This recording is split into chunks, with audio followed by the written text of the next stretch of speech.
Madame, mademoiselle, messieurs, bonjour. Nous allons parler aujourd'hui du synode, de ses conclusions, de ses perspectives. La 11e Assemblée générale du synode des évêques s'est en effet tenue à Rome du 2 au 23 octobre sur le thème l'Eucharistie, source et sommet de la vie et de la mission de l'Église. Elle avait été convoquée par le pape Jean-Paul II pour clôturer précisément l'année eucharistique. Benoît XVI avait confirmé la tenue du synode dès le lendemain de son élection. Cette rencontre a réuni en tout 250 évêques du monde entier, dont 6 évêques français.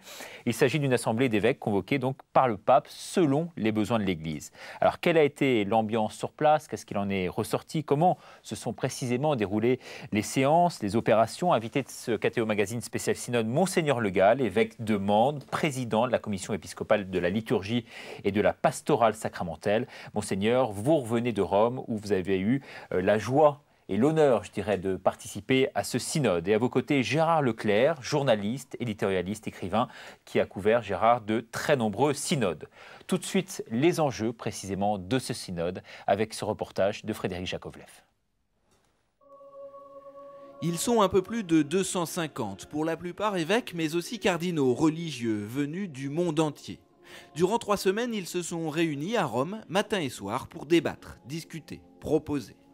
L'événement est important, essentiel même pour l'Église. En 40 ans, c'est seulement la 11e fois qu'autant d'évêques se retrouvent. De cette assemblée sortira les grandes lignes de l'Église de demain. C'est par exemple après l'un de ces synodes que le Vatican a décidé de publier le catéchisme de l'Église universelle, ou bien la doctrine sociale de l'Église. Autant dire que l'enjeu de ces 3 semaines fut capital. Évoquer, débattre, discuter. Chaque évêque est là pour prendre la parole, une sorte de mini-parlement au Vatican.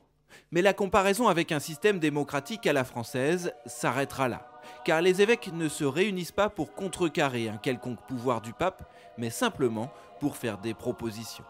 Une assemblée consultative créée par Paul VI en 1965. La date est significative, car le synode des évêques est une émanation de Vatican II.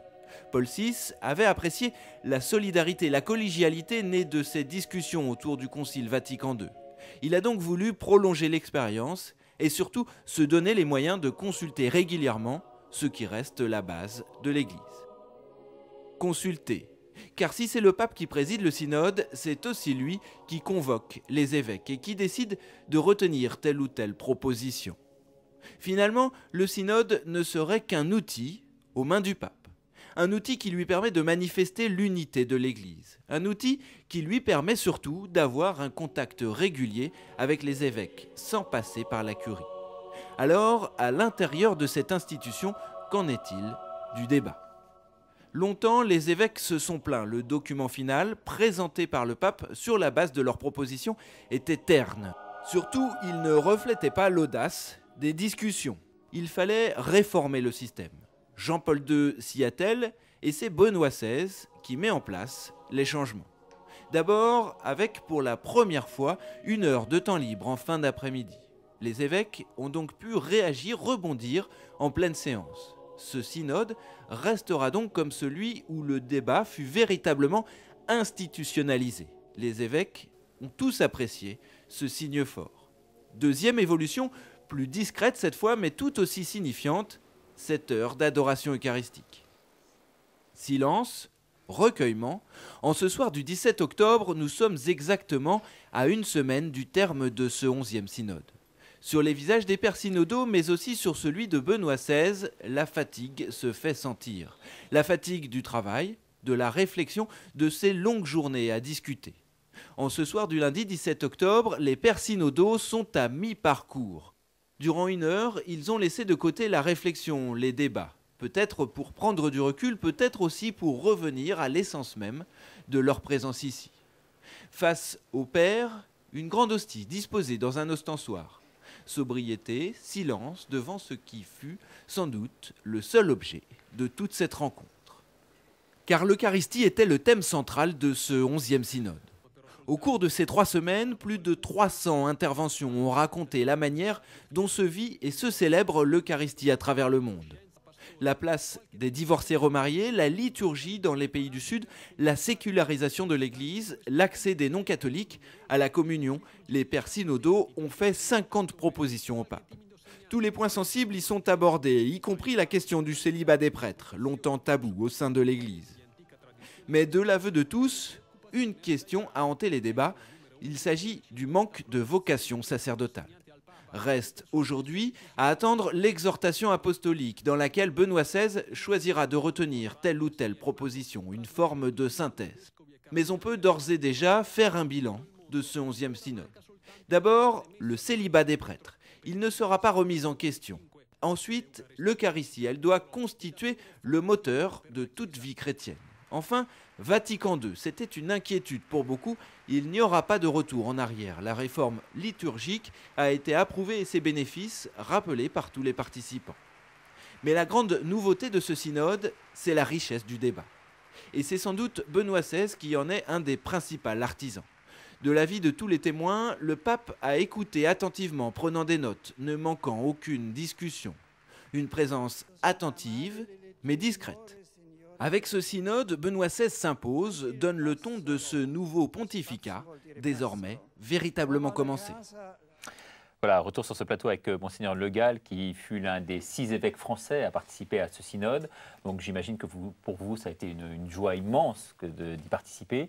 Vous êtes fatigué sur les rotules, comme a dit le journaliste dans le reportage. C'est vrai que ça a été des sessions parfois très longues. Vous en jugez ce soir ensemble, mais c'est vrai que c'était une première expérience en ce qui me concerne, et il est vrai aussi que tous les évêques n'ont pas la possibilité dans l'exercice de leur fonction d'avoir cette joie, cette mission plus exactement, de participer à un synode, et il s'agit de marcher ensemble, et donc nous étions de ces marcheurs qui à 240, 250, étions là ensemble pour parler de ce qui fait le cœur de la vie d'Église, de l'Eucharistie. Mais c'est vrai que j'ai été très heureux de vivre ces 3 semaines, même si nous sommes un peu fatigués, on l'a dit du pape, c'est un peu vrai de nous aussi. Peut-être un mot encore sur le climat qui régnait au sein même de ce synode, fraternel, familial, comment vous pourriez le décrire? Un climat, je dirais, vrai. À l'image un petit peu de ce que le pape Benoît XVI a été à Cologne, où on l'attendait un petit peu dans la rencontre des jeunes. Et j'aime bien reprendre cette expression vous savez, l'autre Cologne, c'est Echt Königswasser. En allemand, et mon chauffeur qui m'amenait pour les catéchèses à Cologne me disait un jour, oui, ist echt. Il est authentique, il est vrai. Ouais. Il est vrai. Je crois donc que notre synode a été à l'image du Saint-Père, qui ne naissait pas de chausser des bottes de son prédécesseur, et qui est lui-même. Enfin, il restreint son activité vu son âge, il fait ce qu'il a à faire, et il écoute à sa manière. Donc il est vrai, je crois. Et ce qui nous a frappés tous, et comme votre reportage le montrait à l'instant, il est vrai qu'il a été avec nous la grande majorité du temps. Il n'était pas là forcément à chaque séance totalement, mais il a été, on a travaillé, c'est un élément important de ces 3 semaines, on a vécu 3 semaines avec le pape. Alors précisément, KTO n'est pas ni Voici, ni Ici Paris, ni tout ça, mais est-ce que vous pouvez nous parler du pape, vous qui l'avez vu un peu à l'envers du décor, je dirais? Très volontiers. Et comme je disais à l'instant, donc c'est quelqu'un qui est simple, qui est lui-même. On entend dire parfois qu'il ne se livre pas facilement, donc on ne peut pas savoir. Il regarde, il écoute beaucoup, parce que comme nous, pendant 10 jours, on n'a fait qu'écouter ce que les évêques du monde entier, donc une expérience catholique, universelle, nous disaient du fond de leur cœur par rapport au thème de l'Eucharistie. Et il était comme nous à écouter. Il n'intervenait pas plus que nous. Et dans les séances de libre débat qu'il a voulu instituer, ce qui réduisait notre temps de parole à 6 minutes au lieu des 8 minutes d'auparavant, et on avait pour cela en plus 7 heures le soir. Mais malheureusement, ça n'a pas tout à fait bien joué autant qu'on l'aurait souhaité, en ce sens que certains pères du synode prenaient ce temps de libre parole comme une espèce de continuation de leur propre déposition, et que ça ne venait pas en immédiate corrélation avec ce qui avait été échangé dans la journée en question. Ce qui fait que ça a un peu manqué son caractère de débat qui était souhaité à l'origine. Il faut que ça se rôde, je pense. Ça l'a été à quelques reprises, mais pas suffisamment. Ça a été une chose qu'on a regretté un petit peu les uns ou les autres.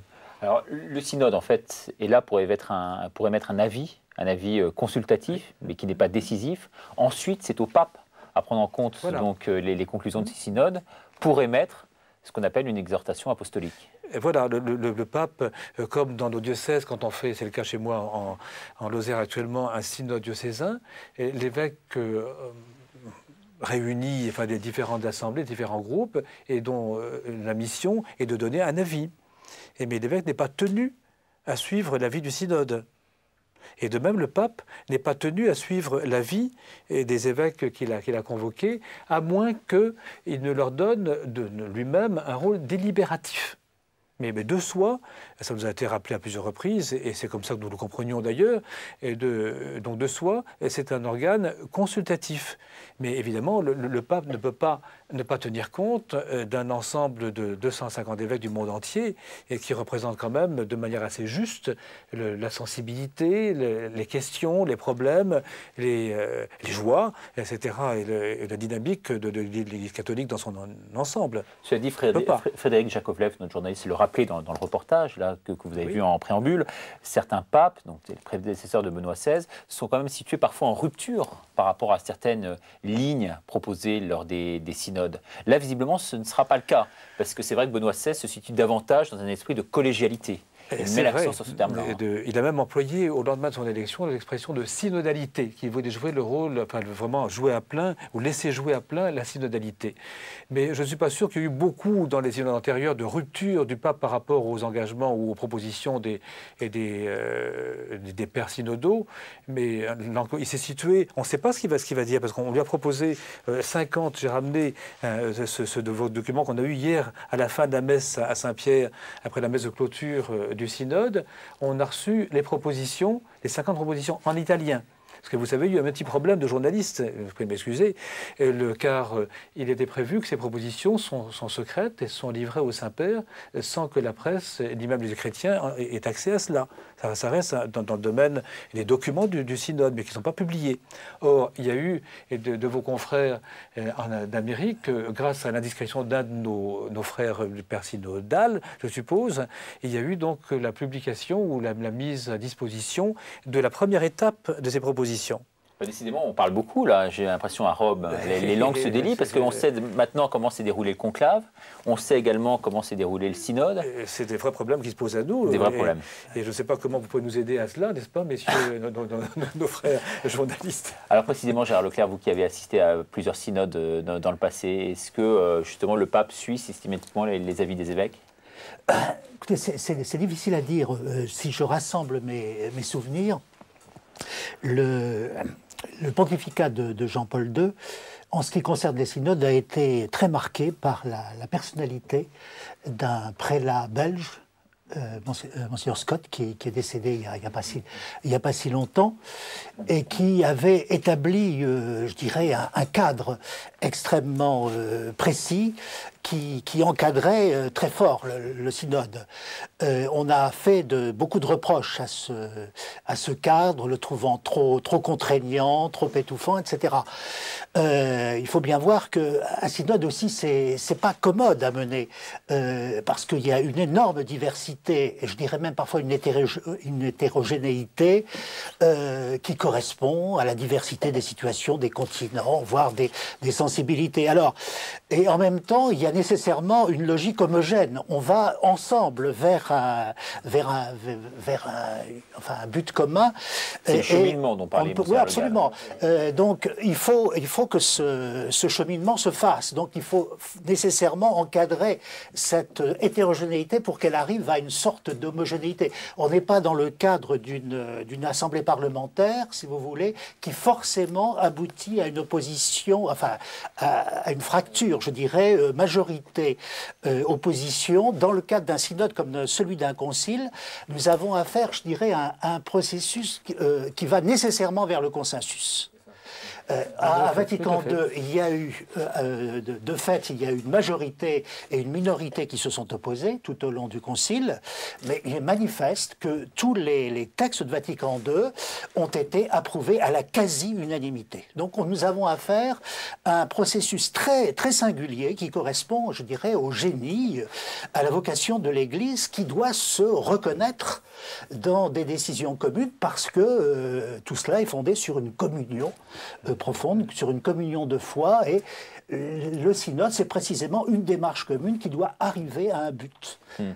Vous avez senti, vous, une sorte de grâce particulière, précisément? Très fort. Le Monseigneur Jean-Pierre Ricard, notre président, l'évêque de Bordeaux, nous disait, à nous qui étions des Bleus, les autres, c'est la première. Et d'ailleurs, notons que la moitié des pères synodaux vivaient leur premier synode. Donc, ce qui fait qu'on découvrait des choses. Mais il nous avait dit qu'en effet, l'itinéraire, comme vous le rappelez fort bien, et par expérience, l'itinéraire d'un synode, c'est en effet d'aller ensemble sur ce même route et donc de converger, de la recherche d'un consensus, et qui est une expression privilégiée de la communion qui est au cœur du mystère de l'Église, en effet. Mais je peux dire que j'ai vécu personnellement de manière assez concrète cette manière d'aller ensemble vers un résultat qu'on accepte les uns les autres, puisque au début du premier groupe linguistique, j'ai été élu le rapporteur. Ce qui fait qu'il me fallait prendre des notes, il fallait résumer les propos, et il m'a fallu résumer, après 3 séances de demi-journée chacune, devant le Saint-Père et les autres, et résumer le fruit de notre groupe linguistique. Et on était 12 rapporteurs. Et après la première donc phase, les différentes langues. Les différentes langues. Et il y avait 3 Français, 3 Italiens, proportionnellement bien sûr aux langues représentées ou aux parlées. Et là donc, après le 10 jours d'écoute les uns des autres, on a eu un temps de carrefour. Et à la suite de quoi, on devait proposer quelques propositions. Et nous, on en a fait à peu près une cinquantaine, grosso modo. Et on a présenté le résultat, cela devant l'Assemblée de la Congrégation Générale, devant le Saint-Père, à 12, à chacun son tour. Et après ça, on est passé, le week-end suivant, on est passé à autre chose, et le week-end suivant, on est resté à travailler tout le week-end. Alors, la première fois, 3 évêques français, les 3 groupes linguistiques, avec des experts, le but était de réduire 257 propositions retenues. En 50. En 50.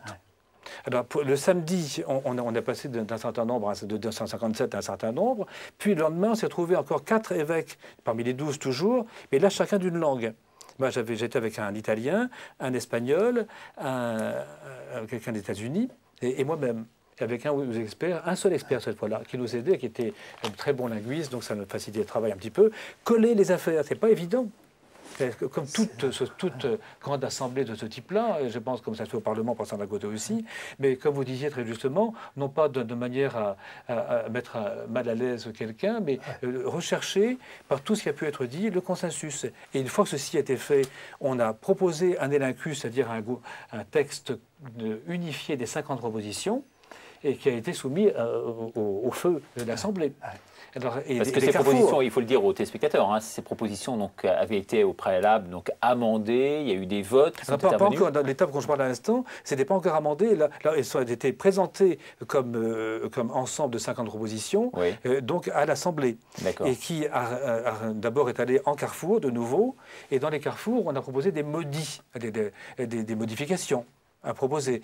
Et notre travail ensuite a été, après ce canardage de l'Assemblée, en carrefour d'essayer de voir qu'est-ce qu'on pourrait proposer pour améliorer le texte, arriver au consensus. Et notre travail en dernier lieu, la semaine dernière, au milieu de la semaine dernière, a été, les rapporteurs encore, les 12 rapporteurs, de nous mettre ensemble à 2 étapes, de manière à insérer ou ne pas insérer. Nous étions un peu juges, le juge dernier étant le secrétaire général et le secrétaire spécial, un Français, Monseigneur Minrat, pour voir ce que nous allions conserver, un petit peu de cela. Et ça aboutit à ces quelques pages que j'ai reçues hier seulement à la fin de la messe en italien, de la messe de clôture du synode, parce qu'on a voté samedi sur un texte italien, latin. On parlait souvent latin, des textes en latin souvent, en latin et en italien. Et on a signé, on a coché chacune des propositions, on a signé notre nom. On était appelés nominativement chacun des pairs, de manière un peu solennelle. Et donc cet exemplaire unique, définitif, je ne l'ai pas. Oui. J'ai l'édition officieuse qui est maintenant été distribuée pour les journalistes. Alors voilà comment j'ai vécu un petit peu ce que vous avez très bien expliqué, M. Leclerc, de cet entonnoir, un entonnoir qui n'est pas un gavage pour des oies grasses que nous serions, ou que l'Église serait, par certains côtés, mais qui est plutôt une recherche de communion.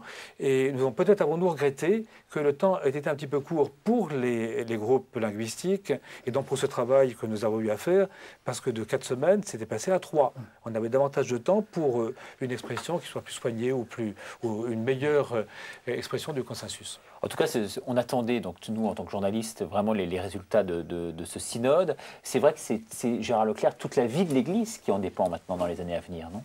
Oui, bien sûr, parce que le mystère même de l'Église est hanté, ENTE, sur le mystère de l'Eucharistie. Donc c'est la vitalité même de l'Église qui est en cause. Apparemment, si vous voulez, pour les profanes, on comprend mal cet enjeu qui paraît un peu ésotérique, enfin pour le non prévenu, mais il est tout à fait essentiel, il est vital pour les chrétiens qui vivent de l'Eucharistie. Alors évidemment, je dirais, il y a deux choses. Il y a le cœur, qui est le cœur doctrinal, mystique, et puis il y a aussi un certain nombre de dispositions pratiques qui sont exprimées par les évêques en fonction de leur expérience pastorale. Et les deux choses, je pense, ont dû cohabiter, être sans cesse en vis-à-vis. Et c'est là où c'est intéressant d'avoir toute l'Église universelle rassemblée avec la diversité de cette Église, des églises particulières. Oui, parce que visiblement, il y avait deux choses. Donc, tout ce synode était axé autour de l'Eucharistie, du pouvoir eucharistique, et effectivement, en marge, un certain nombre de questions liées indirectement au sujet étaient traitées. Et donc, il y avait les deux aspects, en fait. Ça unifie un petit peu notre recherche et notre échange. Mais pour vous donner un exemple concret des différentes réalités qu'on a pu comprendre ou mieux connaître... Oui, parce qu'on va rentrer dans le vif du sujet, il faut dire aux téléspectateurs. On va aborder les questions clés. Hein. Après, ensuite, vous allez entrer dans... Voilà. Mais un exemple extraordinaire qui nous a beaucoup marqué les uns les autres, c'est un évêque africain qui, faisant allusion aux guerres civiles du Rwanda ou de Centrafrique, etc., nous faisait part de la question de pratique des chrétiens d'une église donnée ne voulaient pas revenir dans l'église en question car elle avait été souillée par le sang et quelquefois des chrétiens avaient massacré des chrétiens. Alors ils ne voulaient pas revenir dans cette église. Alors l'évêque et les prêtres ont réussi avec du temps à les persuader qu'une église réunissait les gens et même que le pardon était au cœur même du mystère eucharistique et que le sacrifice du Christ est un sacrifice qui allait jusqu'au bout. Et ils ont réussi à persuader, on était très émus d'entendre ce témoignage de ce père synodal. Et il y en a eu un autre qui a dit à peu près la même chose, par exemple. Donc là, c'est le côté Église universelle avec des expériences locales qui sont propres à chacune des églises. Ah oui. Vous avez eu, vous, l'occasion de parler de votre diocèse, par exemple ? Pas directement mon diocèse dans le détail ou concret des choses, parce que chacun était libre de parler de ce qui lui tenait à cœur, ce qui lui paraissait le plus essentiel. Et avec les 4 autres évêques élus par la conférence épiscopale, nous avions dit un petit peu quel numéro de l'Instrumentum Laboris, donc du document préparatoire sur lequel nous souhaitions intervenir, parce qu'on nous avait dit, ce qui n'a pas été vraiment fait d'ailleurs, que nous interviendrions non pas selon un ordre quelconque d'ancienneté ou autre, ou alphabétique ou je ne sais quoi, mais selon l'ordre du document de l'instrumentum laboris, de l'instrument de travail. Et ce qui n'a pas été fait de fait. Et ce qui a un peu empêché que l'heure de libre débat du soir exerce un petit peu sa fonction. À propos de cette libre expression, il me semble qu'il y a quand même un élément nouveau qui est intervenu, c'est que le Saint-Père, à mon sens, allant un peu à l'encontre d'une tradition solide, s'est exprimé personnellement au cœur de cette discussion. Oui. C'était quand même une nouveauté par rapport à Jean-Paul II, à Paul VI. Vous avez raison. Ouais. Et il est resté très silencieux, très écoutant, très attentif tout le temps qu'il était avec nous, qui était la majorité du temps. Mais ce soir-là, je n'étais pas là. Non pas que j'ai pas séché, je vous rassure tout de suite. D'autant plus qu'on avait, au début de chaque séance, et ceux qui les aident diverses nous apportaient des petits papiers à notre nom qu'il fallait signer. Donc on était pointés. À chaque séance, même de demi-journée. Et alors, j'avais demandé la permission, qu'on m'avait dit au secrétaire général, qui était d'ailleurs au courant, parce que l'ambassadeur de France m'avait demandé, ainsi qu'à mes collègues, de faire une conférence au Centre culturel de Saint-Louis des Français. Donc mais je n'ai pas entendu malheureusement cette intervention du Saint-Père sur le judaïsme. C'était dans la période de libre discussion qu'il est intervenu. C'était le soir entre 18h et 19h, et qu'il est intervenu pendant 10 minutes. Et pourquoi est-il intervenu d'après vous? Je n'étais pas dans le contexte, je ne sais pas, mais en tout cas, je sais par rapport à ce qu'il a pu dire, ou ce qu'il a pu écrire surtout, que cette relation entre le rite pascal juif et la messe de l'Église est quelque chose qui lui tient vraiment à cœur, et sur laquelle il est revenu, puisque la libre discussion devait aller dans ce sens. Alors, on va revenir maintenant, et je crois que c'est en grande partie aussi ce qui intéresse les téléspectateurs, sur ces fameuses 50 propositions. Donc, vous êtes bien placé pour nous en parler. Donc, elles font une large place, visiblement, si on lit la presse, aux vocations sacerdotales, à l'ordination des hommes mariés, à la communion des divorcés remariés, à l'accès à l'Eucharistie de certaines personnes, et puis sur le problème des prêtres et du manque de prêtres. Alors précisément sur ce problème-là, qui est au cœur du sujet finalement, quelles auront été vos conclusions ? Avant que je réponde à cette question-là, je voudrais vous dire d'abord que les 50 propositions en question sont réparties en trois groupes qui font partie du texte. Et le titre de chacune des parties en question comporte le nom de « le peuple de Dieu ».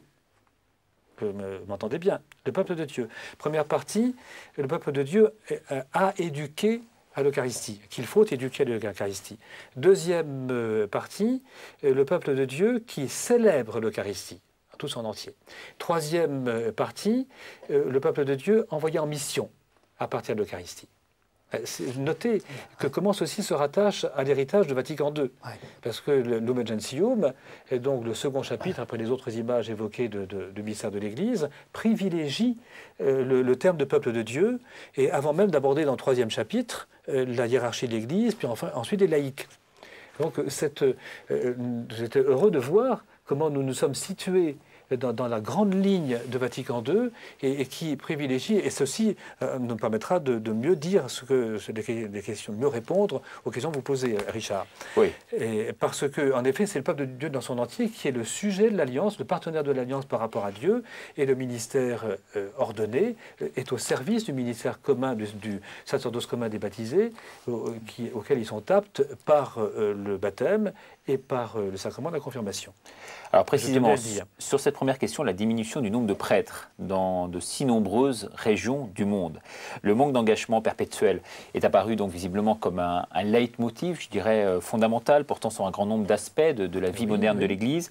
Cette pénurie de prêtres, j'imagine, et avant tout vous attriste, mais au-delà de ce constat, comment y remédier ? On n'a pas trouvé de recette. Disons-le tout de suite. Mais seulement, ce que je voudrais dire en même temps, c'est que les statistiques les plus récentes de l'Église catholique montrent qu'il y a une baisse assez importante des prêtres religieux. Et par contre, il y a une remontée significative, discrète certes, mais significative des prêtres séculiers au niveau du monde entier. Ça, c'est intéressant à noter, tout de même. Il n'y a jamais eu autant de séminaristes aussi. Au point de vue du nombre des séminaristes, c'est vrai dans les différents continents. Ouais. Et j'étais au Pérou l'an dernier, un prêtre Filei Donum, et cette année je suis allé en Thaïlande pour prêcher la retraite aux missions étrangères de Paris. Et les séminaires sont pleins, et en Thaïlande, catholique, et au Pérou. Ça, c'est une nouveauté intéressante à souligner, parce que le cas de l'Amérique latine est saisissant de ce point de vue-là, parce que très longtemps, l'Amérique latine a vécu en période, je dirais, en période postcoloniale, avec l'Espagne qui était chargée en fait de l'alimenter en prêtres. Et ça n'est que dans une période récente, post-conciliaire, que l'épiscopat et le peuple chrétien en son ensemble a pris conscience de cette question. Et depuis ce temps-là, eh bien, il y a maintenant une vitalité qui fait qu'il y a de nombreux séminaristes et des jeunes prêtres dans ce continent. Donc il ne faut pas avoir une idée uniforme de la question de l'avenir du sacerdoce. Elle se pose de façon très différente d'un continent à l'autre. C'est vrai pour l'Amérique latine, c'est encore plus vrai pour l'Afrique. Ouais. Mais là, Benoît XVI a mis le doigt récemment, notamment dans plusieurs déclarations, sur le danger de ces vocations qui se multiplient en Afrique. Il a appelé un plus grand discernement en disant que ça correspondait parfois à des promotions sociales qui étaient bien éloignées en fait des véritables vocations. Très juste. Mais une chose qui m'a frappé pendant ce synode, c'est qu'à entendre longuement donc, les évêques de partout dans le monde, j'étais allé là-bas, un petit peu comme on l'entend souvent en Europe ici, dire qu'on fera un jour, on soit évangélisé à notre tour par des sortes de prêtres Filei Donum venant d'autres continents. Or, je n'ai pas entendu ça tout à fait. J'ai entendu les évêques d'autres continents qui ont pourtant des vocations, qui ont des séminaires, nous dire on a besoin de prêtres. On a besoin de prêtres et c'est lancinant. Par exemple, un évêque d'Océanie, vous voyez la surface de l'Océanie, bien sûr, nous disait que dans des communautés chrétiennes, de vraies communautés chrétiennes, ils avaient l'Eucharistie tous les 3 ans. Ça nous fait... Moi, j'ai paralysé. Tous les 3 ans. Alors, comment engager précisément l'Église dans une pastorale vocationnelle, peut-être plus énergique qu'elle n'existe aujourd'hui? C'est une des propositions plus positive, plus ouverte aussi. Il y a deux propositions qui engagent l'Église, qui vont engager l'Église, c'est soumis au Saint-Père, je vous le rappelle, mais dans le sens d'une pastorale des vocations qui soit plus fondamentale, plus prise plus à temps. Dans mon diocèse, je dis par exemple, volontiers, qu'il faut commencer par la première formation des enfants au catéchisme, l'initiation à la foi. Si on veut des prêtres un jour ou l'autre, ça se commence très très tôt. Et on a insisté aussi sur les enfants de chœur, c'est un des moyens, mais et vous savez, au CNPL, la commission de liturgie a le regard sur le Centre national de pastoral liturgie. Nous venons de recevoir au cœur du CNPL l'ancien SIGEL, le service des jeunes pour la liturgie. Et ça, nous y tenons et nous ferons de notre mieux pour que justement ceci soit sérieux dans le sens de ce que les propositions demandent. Parce qu'on avait un peu abandonné cette pratique des enfants de chœur, des servants de messe. Oui. Et ce qui m'avait frappé, c'est lors de la dernière visite 15 août 2004 du Saint-Père à Jean-Paul II à Lourdes, c'est qu'on avait mis, Monseigneur Perrier en tout cas avait mis en évidence ces servants de messe, ces enfants de chœur. Alors est-ce que parmi les mesures alternatives, il n'y a pas le diaconat permanent? Est-ce que le synode a encouragé cette forme précisément de célébration? Le synode a parlé à plusieurs reprises, comme aussi le message, parce que n'oublions pas le document officiel à l'issue du synode, qui est déjà utilisable, c'est le message que nous avons entendu, que nous avons corrigé, qui a été relu, etc. Et donc qui, lui, est vraiment pleinement livré à la presse. C'est un document relativement synthétique, bref. Oui, c'est bref, ça se voyait, ça fait une dizaine de pages à peu près, donc c'est relativement court. Et il parle de tous les sujets qui nous tiennent à cœur et que vous évoquerez au cours de cette émission, certainement. Eh bien, on souligne en particulier le rôle des diacres permanents. Mais disons-le aussi, ce rôle n'a pas encore été très bien reçu dans l'Église universelle, et en particulier peut-être même en France, où les prêtres eux-mêmes n'ont pas toujours compris ce rôle exact. Et l'articulation du prêtre et du diacre permanent qui est marié, donc ne peut pas échanger de lieu, contrairement aux prêtres qui ne sont pas mariés, et parce que la famille est là, il a son travail, etc., la famille, les enfants, les études, etc., pose des problèmes. Et autre question importante pour moi, qui m'en est pas résolue, pourquoi l'Afrique n'a pas voulu de diacre permanent? L'Afrique n'a pas de diacre permanent. Et ne veut pas en avoir apparemment. Est-ce que l'institution des catéchistes... c'est un ancien lieu, mais on aurait pu penser que les catéchistes auraient pu être appelés à devenir diacres. Ce n'est pas le cas. Et ce n'est pas le cas non plus, loin de là, en Amérique latine. Donc il y a encore une question de fond. Sera l'objet d'un synode. Il y en a eu un sur les prêtres, un sur les évêques et un sur le diaconat. Qui sait, ce serait peut-être une idée. On a eu d'ailleurs à la fin du synode une feuille où on avait annoté 3 sujets qui nous paraîtraient importants pour les synodes à venir. Alors précisément, on reste quand même dans cette question du manque de prêtres. Est-ce que l'autre alternative, et là vous me voyez venir, n'est pas l'ordination d'hommes mariés? Est-ce que c'est une voie à suivre?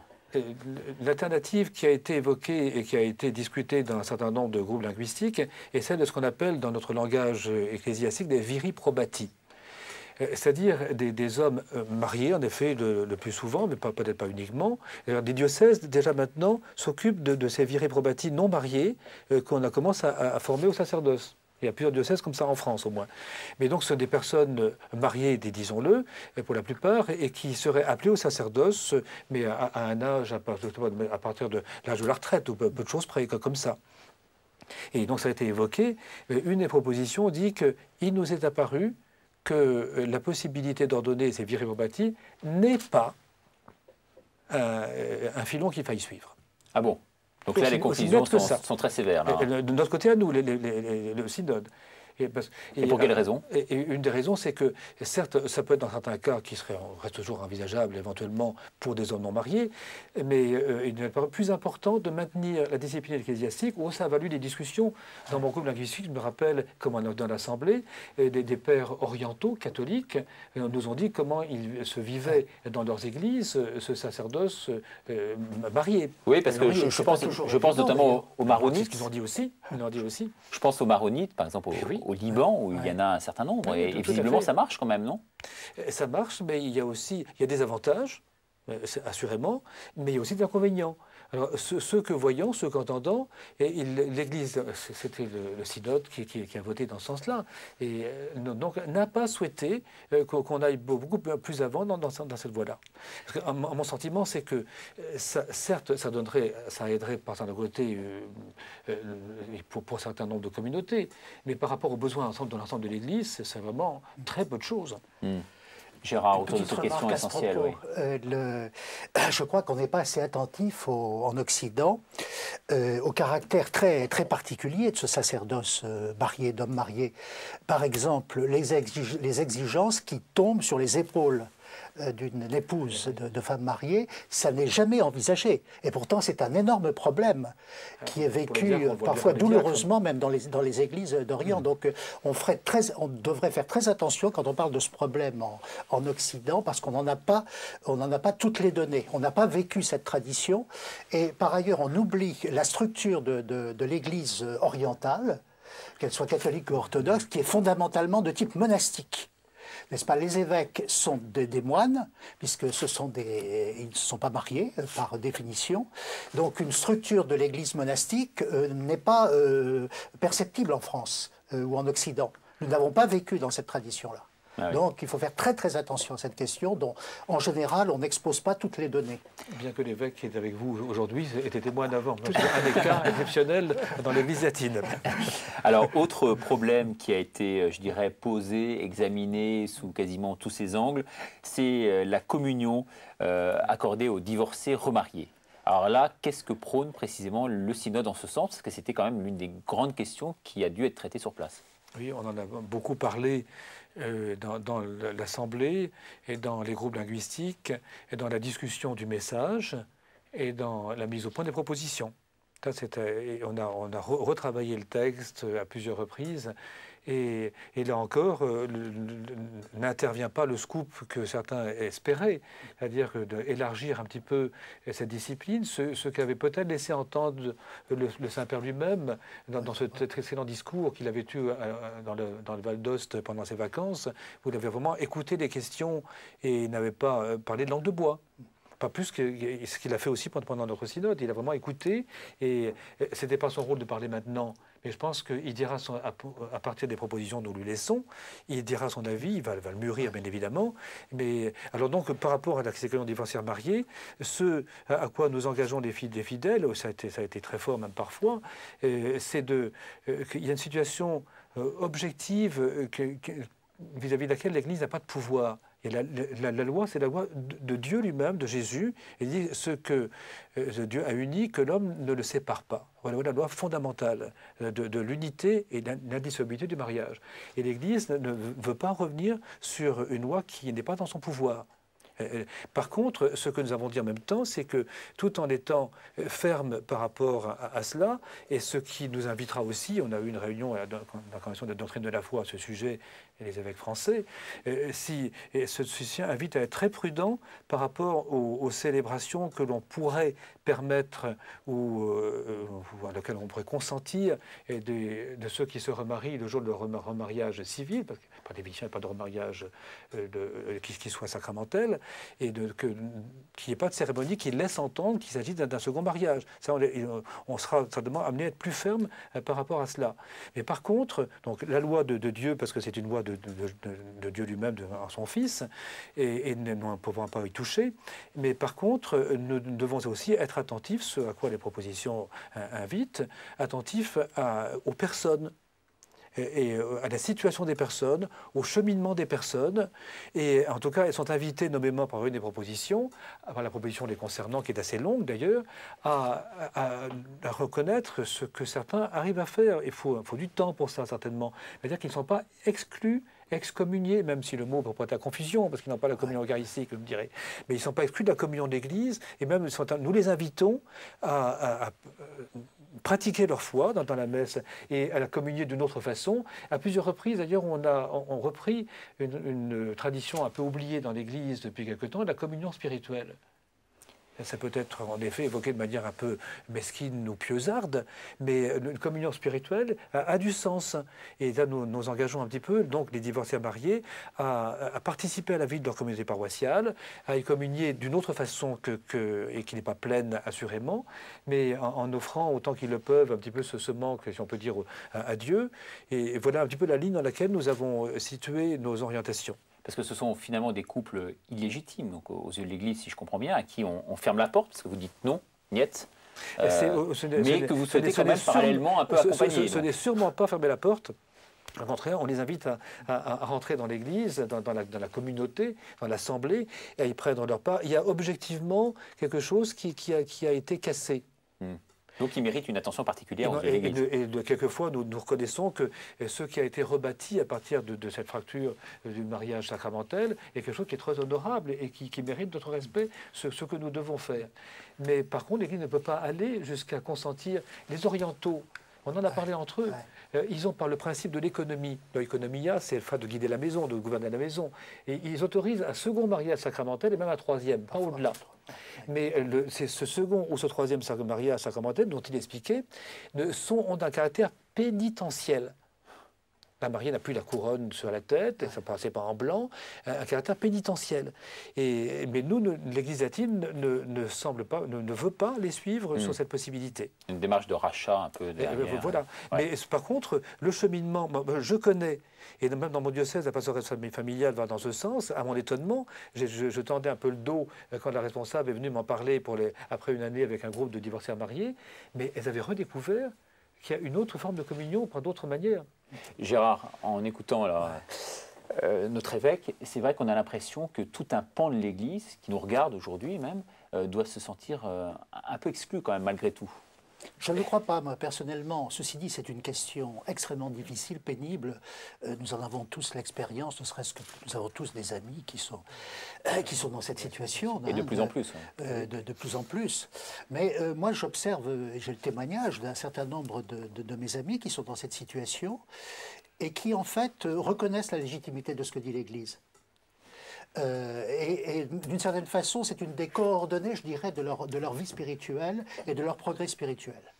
Le fait de ne pas communier est une souffrance effective, mais c'est aussi un chemin de progrès spirituel. Et moi, vraiment, j'ai l'écho de témoignages très précis sur cette question, et je ne peux pas m'empêcher de ne pas penser à Charles Péguy. Charles Péguy, qui converti au christianisme, n'a jamais accédé à la communion, précisément parce qu'il n'était pas dans une situation conjugale nécessaire. Je ne sais pas, d'ailleurs aujourd'hui peut-être qu'on reconsidérerait les choses autrement, mais à l'époque, n'étant pas marié à l'Église, il ne s'est pas senti, comment dirais-je, autorisé à communier. Il n'empêche qu'il a, dans ses années chrétiennes, accompli un chemin de conversion et de progrès spirituel tout à fait étonnant. Ouais. Mais bon, ça c'est la grande question qu'on pose et dont je me fais le relais ici, parce que je suis obligé de vous poser cette question, mais c'est vrai qu'un criminel qui a commis un triple infanticide aura le droit de communier, en tout cas aux yeux de l'Église, et qu'un divorcé remarié, ou même quelqu'un qui est baptisé et qui se marie avec un divorcé, n'aura pas le droit d'accéder à la communion. Est-ce qu'il n'y a pas finalement... À la pleine communion eucharistique, mais c'est là qu'il faut peut-être essayer d'insister sur... Il y a deux aspects que je voudrais dire par rapport à cette question douloureuse, en effet, et que nous prenons bien comme telle. Et c'est que d'une part, il y a aussi... On demande dans la proposition, les concernant, que les tribunaux ecclésiastiques soient plus attentifs et plus rapides dans l'examen des causes de nullité de mariage. Or, à l'heure actuelle, on vient de publier un rituel du mariage. Et on a souhaité qu'avant la célébration du mariage, il y ait une profession de foi. Parce que combien de mariages sont vraiment valides à l'heure actuelle? C'est une des grandes questions qu'on peut se poser. Vous voyez, en amont. Aux yeux de l'Église, vous voulez dire. En amont, aux yeux de l'Église. En amont, une des grandes questions qu'on peut se poser. Il y en a beaucoup qui se marient à l'Église, mais sans forcément avoir des convictions. Faut-il refuser systématiquement? C'est un des grands problèmes de pastoral. Mais je veux pas, il n'y a pas de solution, je ne donne pas de solution que je n'ai pas pour l'instant. Mais vous savez qu'on en parle entre évêques, on en parle avec nos prêtres, etc. Et c'est un problème difficile à l'heure actuelle. Mais notre synode a donc fait une proposition disant que facilitons ou bien instruisons d'une nouvelle manière des questions d'unité de mariage, parce que souvent les mariages sont nuls. Ah Oui. dans ces cas-là. Ça, Donc, pour il y a vous, c'est pas de divorce. intéressant, c'est un vrai progrès à ce niveau-là?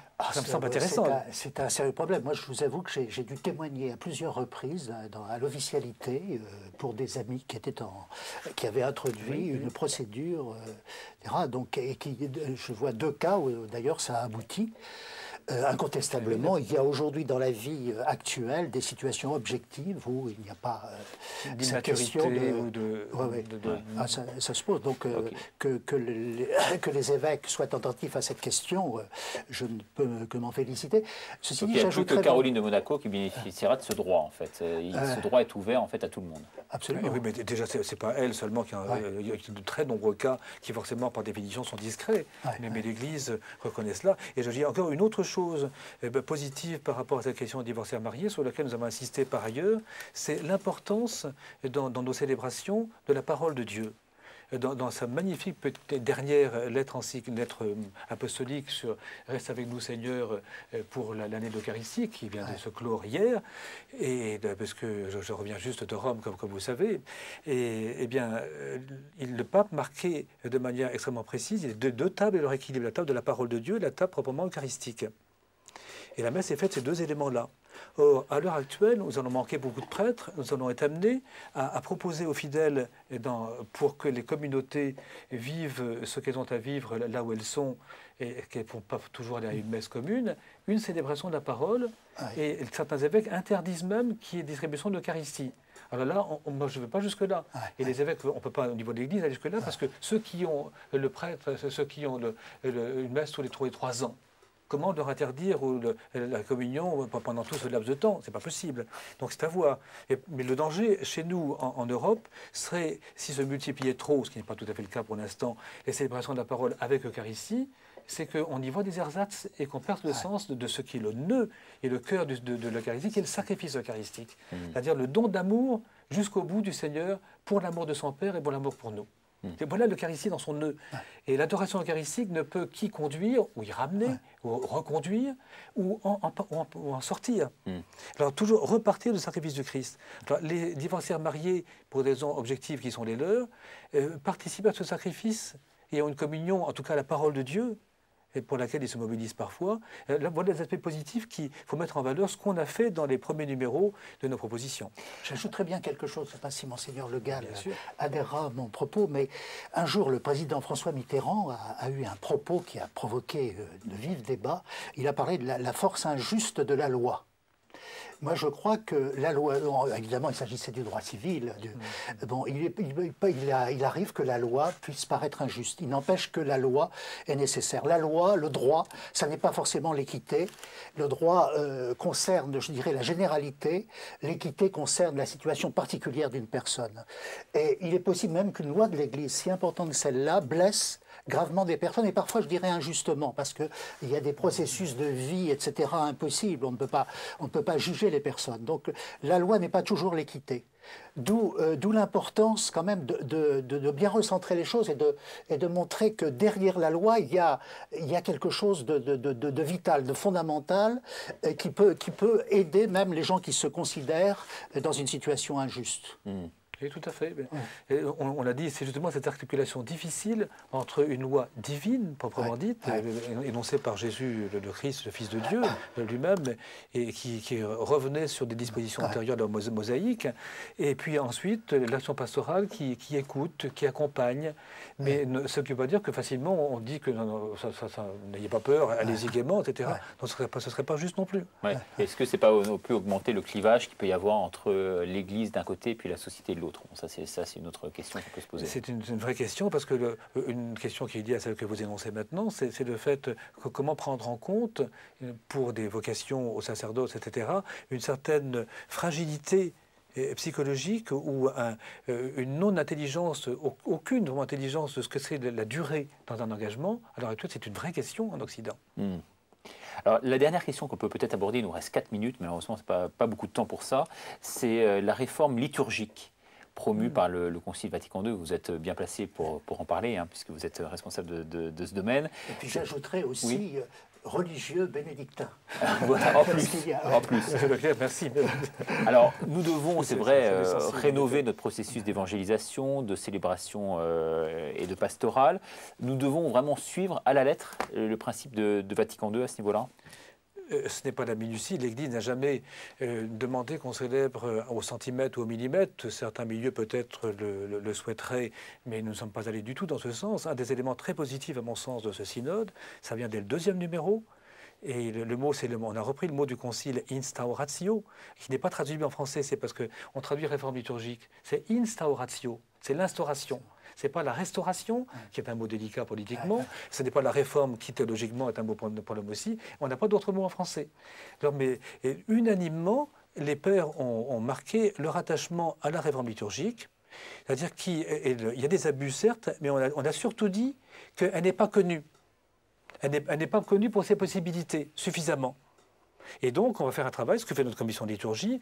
On n'est pas traduite encore l'introduction générale ou la présentation générale au missel romain qui est entre les évêques, les secrétaires nationaux francophones et le Vatican. Je m'emploie à faire que ça vienne le plus vite possible maintenant, mais qui sera positivement, si vous voulez, la manière de célébrer, et non pas au millimètre, etc., aussi le nombre de signes-croix, etc. Mais le respect, je crois que ce que nous avons dit, il y a eu mais très peu, parmi les membres du synode, l'évocation douloureuse aussi, surtout en France, et des traditionalistes et de ceux qui demandent que la messe de Saint Pie V soit reçue quasiment à l'égal ou au choix par rapport à la messe de Paul VI. Ça, on a dit non. Le synode a dit non. Il y a quand même l'usage du latin et du chant grégorien, donc dans le cadre de célébrations internationales, afin d'exprimer un peu l'unité et l'universalité. Tout à fait, on chantait l'office de tierce tous les matins en latin, et même on a lu les propositions en latin, et donc c'est bien. Alors je suis obligé malheureusement de refermer cette émission, non sans avoir montré aux téléspectateurs votre bague, reçue des mains du pape lui-même. C'est vrai que le pape a offert à chacun des membres du synode un anneau et qui est le symbole un petit peu de cette communion que nous avons vécue et qui est allé sur ce consensus que vous évoquez fort bien. On fait un gros plan là-dessus sur la caméra, voilà. Et sur cet anneau, il y a le pélican, qui est un symbole eucharistique très ancien. Et c'est celui qui s'ouvre le poitrail, si je puis dire, pour faire boire à son sang même et ses petits. Le Christ, c'est vraiment l'Eucharistie, le sacrifice eucharistique, qui est allé jusqu'au bout de l'amour pour se donner à nous. Et c'est la communion à laquelle nous tendons de plus en plus grâce à ce bien substantiel qui nous est donné dans l'Eucharistie. Alors vous êtes évêque, comme on le sait, père synodal maintenant. Quelle est la prochaine étape pour vous? Mende ce soir. Merci infiniment, Monseigneur Le Gall, d'être venu participer à ce plateau. Merci beaucoup à Gérard de nous avoir offert également son éclairage si particulier. Merci à vous, téléspectateurs, de nous avoir suivis et à bientôt pour un nouveau numéro de KTO Magazine.